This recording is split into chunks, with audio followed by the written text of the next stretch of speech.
Assalamualaikum warahmatullahi wabarakatuh. Perkenalkan, nama saya Ovi Yuliana. Saya dari Fakultas PG PAUD semester 7. Kali ini saya akan mengerjakan tugas 3 untuk mata kuliah Filsafat Ilmu. Kali ini saya akan membahas tentang pilar dalam konteks pendidikan. Pilar adalah tiang penyangga yang menjadi sebuah bangunan agar tidak runtuh saat diterpa badai atau beban berat. Dalam sistem pendidikan, pilar memiliki 3 fungsi utama, yaitu yang pertama sebagai dasar filosofi, yang kedua sebagai tiang penguat, dan yang ketiga itu sebagai pendidikan yang harus dinamis, kuat, namun tetap beradaptasi dengan perubahan. Selanjutnya ada 3 prinsip pendidikan menurut Ki Hajar Dewantara. Yang pertama, ingatso sung tulodo, yang artinya di depan memberi teladan. Jadi kita harus memberikan teladan kepada murid kita agar mereka juga melihat contoh yang baik secara nyata. Jadi pendidikan adalah kampas moral atau tindakan, perkataan, dan sikap seorang guru akan ditiru secara sadar atau tidak sadar oleh peserta didik. Yang kedua ada ing madyo mangun karso, yang artinya di tengah membangun kehendak atau semangat.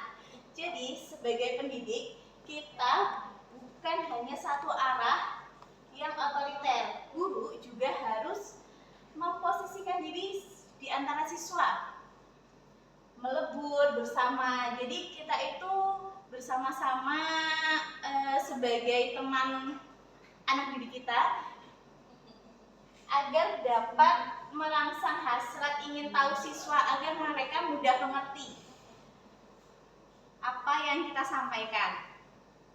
Yang ketiga itu ada tuturi handayani, di belakang memberi dorongan atau pengaruh. Jadi prinsip ini mengakui bahwa setiap anak lahir dengan kodrat atau potensi yang unik.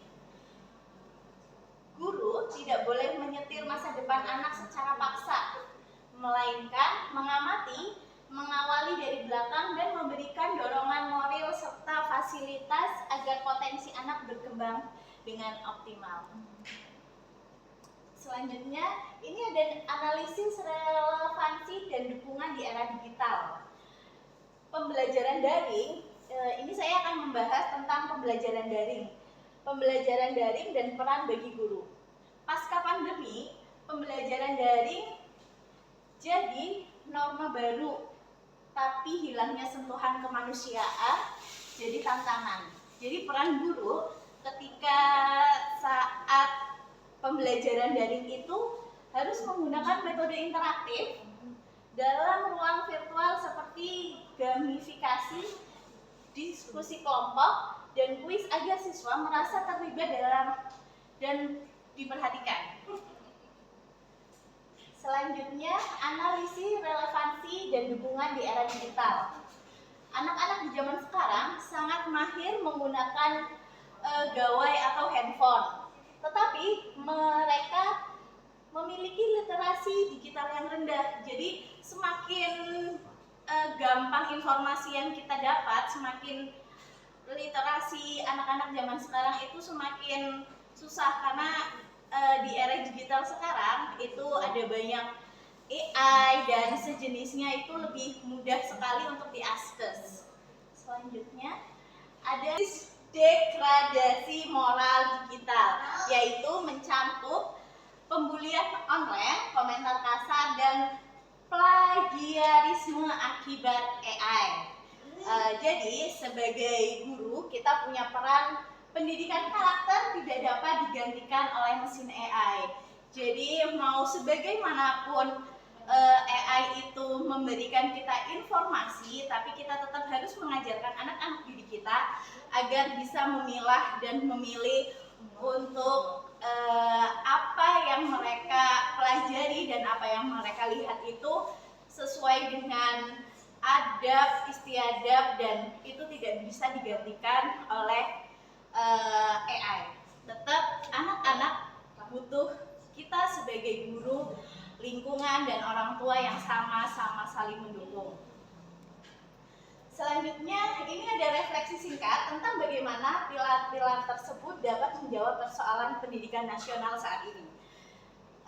Kesimpulannya, Ki Hajar Dewantara menekankan pentingnya keseimbangan dalam pendidikan antara olah rupa, rasa, karsa, dan raga.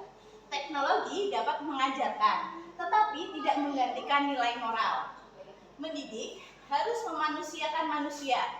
Guru juga harus menjadi mitra belajar yang membimbing siswa berpikir kritis dan menggunakan AI secara etis.